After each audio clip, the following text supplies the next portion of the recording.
20, 100, 500 ও 1000 টাকার নোটের ডিজাইন পরিবর্তনের সিদ্ধান্ত নিয়েছে সরকার। তাই বাংলাদেশ ব্যাংককে নতুন করে নোটের নকশা করার প্রস্তাব দেওয়া হয়েছে। নতুন ওই নোটে থাকবে না বঙ্গবন্ধু শেখ মুজিবুর রহমানের ছবি। প্রাথমিকভাবে 4টি নোটের ডিজাইন পরিবর্তন করা হবে। পরে ধাপে ধাপে সব ধরনের ব্যাংক নোটের ডিজাইন পরিবর্তন করা হবে। বাংলাদেশ ব্যাংক ও অর্থ মন্ত্রণালয় সূত্রে এ তথ্য জানা গেছে। এরই অংশ হিসেবে নতুন নোটের জন্য নির্দিষ্ট নকশার প্রস্তাব পাঠাতে বাংলাদেশ ব্যাংককে চিঠি দিয়েছে অর্থ মন্ত্রণালয়। গত 29শে সেপ্টেম্বর অর্থ বিভাগের ট্রেজারি ও ঋণ ব্যবস্থাপনা অনুবিভাগের উপসচিব এলিস শর্মিন স্বাক্ষরিত চিঠিটি পাঠানো হয়। চিঠিতে নতুন মুদ্রার নকশা প্রবর্তনের তত্ত্বাবধানকারী বাংলাদেশ ব্যাংকের মুদ্রা ও ডিজাইন অ্যাডভাইজরি কমিটির সুপারিশ চাওয়া হয়েছে।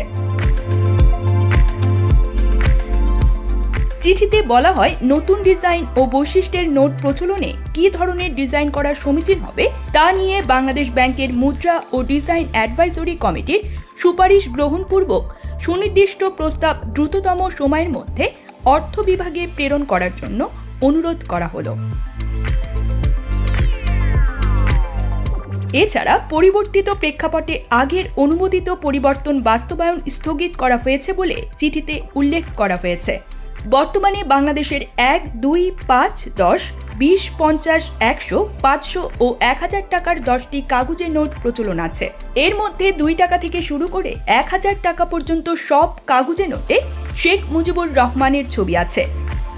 কোনো কোনো নোটের দুপাশে শেখ মুজিবের ছবি রয়েছে। এছাড়া ধাতব মুদ্রাগুলোয়ও তার ছবি আছে।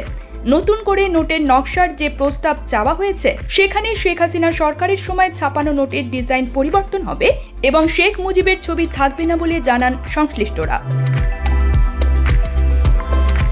এ বিষয়ে জানতে চাইলে বাংলাদেশ ব্যাংকের সংশ্লিষ্ট একজন ঊর্ধ্বতন কর্মকর্তা বলেন, ছেঁড়া ফাটা নোটের বিপরীতে প্রতি বছরই বাংলাদেশ ব্যাংক নতুন নোট ইস্যু করে থাকে। এবারও সেটা হওয়ার কথা রয়েছে। তবে কবে নাগাদ হবে সেটা এখনো নিশ্চিত করে না বললেও তিনি বলেন, এটা সময় সাপেক্ষ ব্যাপার। নকশা পরিবর্তনের বিষয়ে জানতে চাইলে তিনি বলেন, আমি এখনো বিষয়টি সম্পর্কে নিশ্চিত না। তবে নতুন নোট ইস্যু হলে নকশা পরিবর্তন হতে পারে। আবার বর্তমান গভর্নর আহসান এইচ মনসুরের স্বাক্ষরও যুক্ত হতে পারে। এটা নিয়মিত কাজেরই অংশ। তিনি আরও বলেন, নতুন নোট ইস্যু হলেও বর্তমানে প্রচলিত নোটগুলো বাজারে সচল থাকবে। ফলে গ্রাহকের এ বিষয়ে কোনো সমস্যা হবে না। শেখ মুজিবের ছবি সংবলিত নোট পরিবর্তন করা হবে কিনা সম্প্রতি বাংলাদেশ ব্যাংকের গভর্নর ডক্টর আহসান এইচ মনসুরকে এমন প্রশ্ন করেছিলেন সাংবাদিকরা। তখন গভর্নর বলেন, এটা নিয়মিত কাজের অংশ। প্রতি বছরই ছেঁড়া ফাটা টাকার বিপরীতে নতুন নোট ইস্যু করে বাংলাদেশ ব্যাংক।